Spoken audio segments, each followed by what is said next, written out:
कहानियाँ की दुनिया में आपका स्वागत है। कहानियाँ सुने विश्वजीत की आवाज़ के साथ बंदर और मगरमच्छ। एक नदी के किनारे एक जामुन के वृक्ष पर एक बंदर रहता था। उस वृक्ष पर बहुत ही मीठे-मीठे जामुन लगते थे। एक दिन एक मगरमच्छ खाना तलाशते हुए वृक्ष के पास आया। बंदर ने उससे पूछा तो उसने अपने आने की वजह बताई। बंदर ने बताया कि यहाँ बहुत ही मीठे जामुन लगते हैं और उसने वो जामुन मगरमच्छ को दिए। उसकी मित्रता नदी में रहने वाले मगरमच्छ के साथ हो गई। वह बंदर उस मगरमच्छ को रोज खाने के लिए ये जामुन देता रहता था। एक दिन उस मगरमच्छ ने कुछ जामुन अपनी पत्नी को भी खिलाए।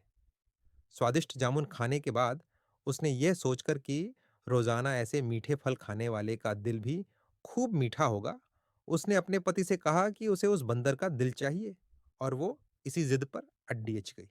उसने बीमारी का बहाना बनाया और कहा कि जब तक बंदर का कलेजा उसे मिलेगा वो पाएगी।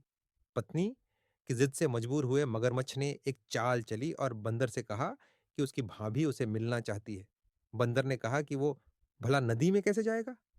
मगरमच्छ ने उपाय सुझाया कि वह उसकी पीठ पर बैठ जाए ताकि सुरक्षित उसके घर पहुंच जाए। बंदर भी अपने मित्र की बात का भरोसा कर वृक्ष से नदी में कूदा और उसकी पीठ पर सवार हो गया। जब वे नदी के बीचों बीच पहुंचे, मगरमच्छ ने सोचा कि अब बंदर को सही बात बताने में कोई हानि नहीं और उसने भेद खोल दिया कि उसकी पत्नी उसका दिल खाना चाहती है। बंदर का दिल टूट गया। उसको धक्का तो लगा, लेकिन उसने अपना धैर्य नहीं खोया। बंदर तपाक से बोला, ओह मेरे मित्र, तुमने ये बात मुझे पहले क्यों नहीं बताई, क्योंकि मैंने तो अपना दिल जामुन के वृक्ष में संभाल कर रखा है। अब जल्दी से मुझे वापस नदी के किनारे ले चलो ताकि मैं अपना दिल लाकर अपनी भाभी को उपहार में देकर उसे खुश कर सकूं।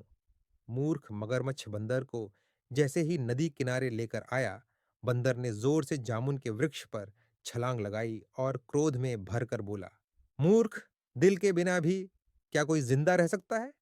जा, आज से तेरी मेरी दोस्ती समाप्त। शिक्षा: पेट मुसीबत के क्षणों में धैर्य नहीं खोना चाहिए। दो, अनजान से दोस्ती सोच समझ कर करनी चाहिए।